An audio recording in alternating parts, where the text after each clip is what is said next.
ልጅ ሆኜ እኔ የፍየል እረኛ ነበርኩና ፍየል ስታስራት በገመድ አትቀመጥም፣ ትዞራለች እንጨቱን። ውስብስብ ይሆንና ከዛ ጫፉ ይጠፋብሃል። ልትፈታው የማትችልበት ደረጃው ሲገባና የኢትዮጵያ ችግር አሁን የትግራይም ከዚህ ጋር የተያያዘው ህወሓት ከ91 ጀምሮ ስልጣን ላይ የነበረ ኃይል ነው። በትግል ስልጣን እንዲለቅ ተደረገ። ለፈርስት ስቴፕ ቡዳቢን ሪኢንቴግሬሽን ከነበረው የበላይነት ግን ዝቅ ብሎ የሚሄድበትን ሁኔታ መፍጠር ያስፈልግ ነበረ። ይሄ ምን ያስፈልጋል? ድርድር ያስፈልግ ነበረ። አንድ ስልጣን በበላይነት የያዘ ኃይል ኢንሴኪዩሪቲ ይሰማዋል።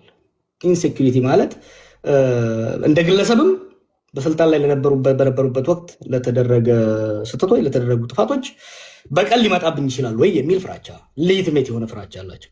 እንደ ፖለቲካል ኮሚኒቲ፣ እንደ ፖለቲካ ማህበረሰብ ደግሞ ከጎና ጎን ያሉ ቁርሾች ስላሉ ልገለል ልጠቃ እችላለሁ ወይ የሚል ወደ ኤክስቴንሽን ኢንሴኪዩሪቲ፣ ኮሌክቲቭ ኤክስቴንሽን ኢንሴኪዩሪቲ የሚያደርስ ስሜቶች ገና ከመጀመሪያው የተጀመሩ ነበር። ስለዚህ ጋላችሁ ያኔ እኔም አሉላ የምንከራከር ነበር። የነበረን ግን የጋራ አቋም ምን ነበር? የትግራይ ልሂቃን ወደ መቀሌ መውጣታቸው ወይም ደግሞ መገፋታቸውም ሆነ መርጠውም ቢወጡ መነሻው እዛ ጋር ነው።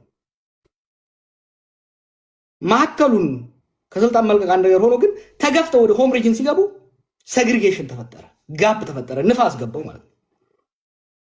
ቅድም እንዳልከው የኢትዮጵያ ችግር መነሻና መጨረሻ አብይ አይደለም። ግን የሀገሪቷን በትረ ስልጣን ቁንጮ እንደመሆኑ የሽግግሩን የመምራት ኃላፊነት የሚያዘው እሱ እንደመሆኑ አብዛኛውን ድርሻ በእሱና በቲፒኤልኤፍ መካከል 100 ሜትር ርቀት ካለ 70 ሜትር መሄድ የነበረበት እሱ ነበር፣ ወደ ሪኢንቴግሬት ለማድረግ ሪአሹራንስ ለመስጠት። ከዛ ይልቅ ነገሮችን የሚያባብስ ከኤርትራ ጋር የነበረው ጉዳይ የመጣው በሚዲያ በሀገራዊ ሚዲያ የመጣው ትርክት ወንጀል ሰርተው ህዝቡ መደበቂያ ለሚያደርጉትም የህዝባቸው እጣ ፈንታ ለሚያሰጋቸውም አንድ ላይ ሆነው ወደ ጦርነት እንድንገባ አደረገ። ፕሪቶሪያ ወቅት ደግሞ ከፕሪቶሪያ በፊት ለምሳሌ አንዱ ትልቁ ችግር መፍታት ሊፈታበት የሚችለው የኢህአዴግ መድረክ ነበር። የኢህአዴግ መድረክ ዲሞክራሲያዊም ባይሆን ዲሞክራሲያዊ በሆነ መልኩ የኤሊት ባርጌን የሊቃን ባርጌን የሚደረግበት የስልጣንና የሀብት ክፍያ ድርድሮችና ክፍያዎች የሚደረጉበት ኤሊት ማኔጅመንት ፖለቲካል ማኔጅመንት የሚደረግበት መድረክ ነበር። ያ የፈረሰበት ሂደት አንደኛ ማፍረሱ አስፈላጊ አልነበረም፣ ሪፎርም ነበር መደረግ ነበረበት። የፈረሰበት መንገድ ዲሞክራሲያዊ ስራ ስላልነበረን፣ ዲሞክራሲያዊ ስራ ቢኖር ድርድርና የስልጣንና የሀብት ክፍፍል በፓርላማ በሀውስ ኦፍ ፌዴሬሽን ይካሄድ ነበር። ኢህአዴግ ዲሞክራሲያዊ ስራ ባለመሆኑ ዲሞክራሲያዊ በሆነ መልኩ በፓርቲ ነበር ውሳኔዎች የሚወሰኑት። ያ ፓርቲ ሲፈርስ የመደራደሪያ የመከራከሪያ የመነጋገሪያ መድረኩ አጣ ነው። ጦርነት ገባ።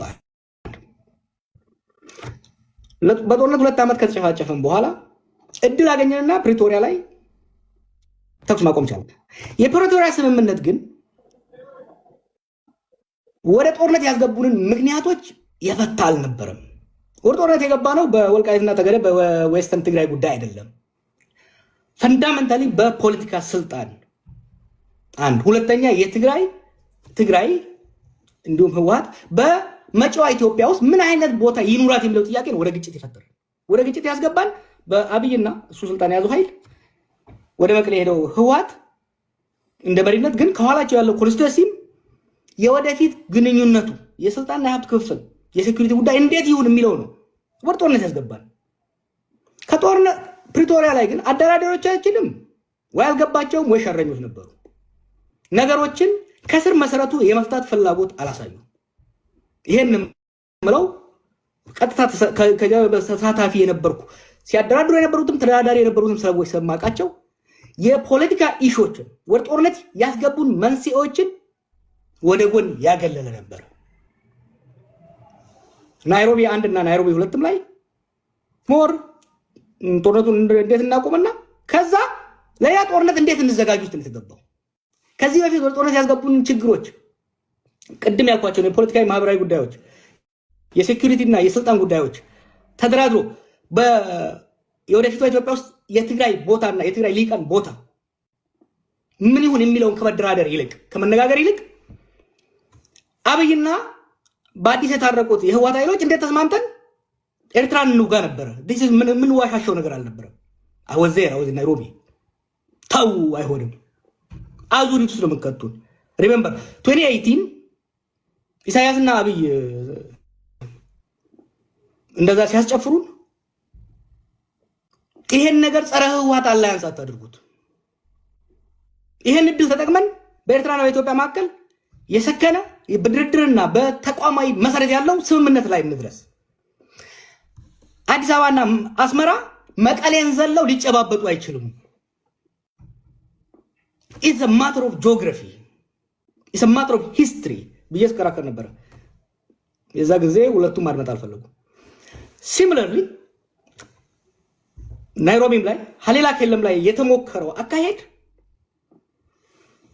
አንድ ጦርነት ወደ ትግራይ ጦርነት ያስገባንን ችግር ከመፍታት ይልቅ ሌላ ጦርነት የሚደረግ ነው። ሰዎች አንድ ነገር እንሸዋወድ። ይሄ ኤርትራ፣ ኢትዮጵያ፣ ትግራይ፣ ኦሮሞ ምናምን የምንለው ነገር ክፍሎችን ቢኖሩ ደግሞ ብዙ ሚስጥር የለንም። we are one community። በተለይ ደግሞ በሶሳይቲ ደረጃ ካየኸው we are one community።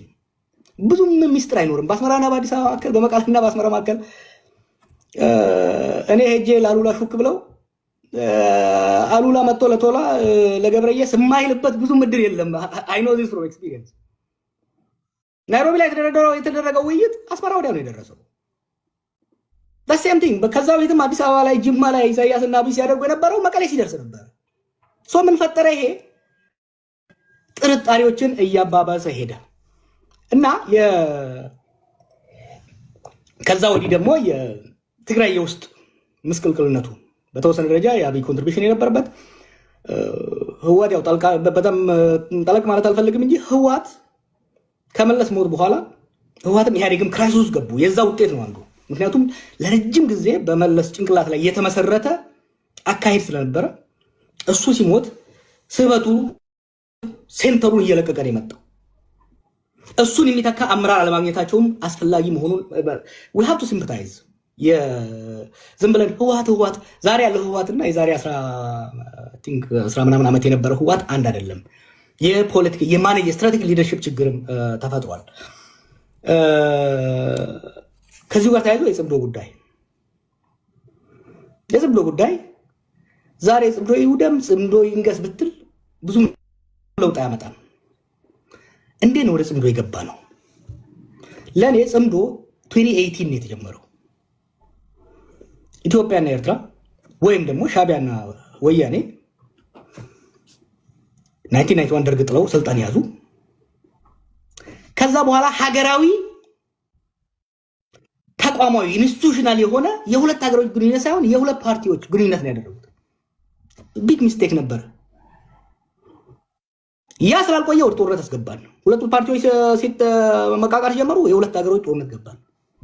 ለ20 ዓመት ኢትዮጵያ በነበራት አቅም ኤርትራን ፍሪዝ አድርጋ በማዕቀብ ውስጥ ማቆየት ቻለች።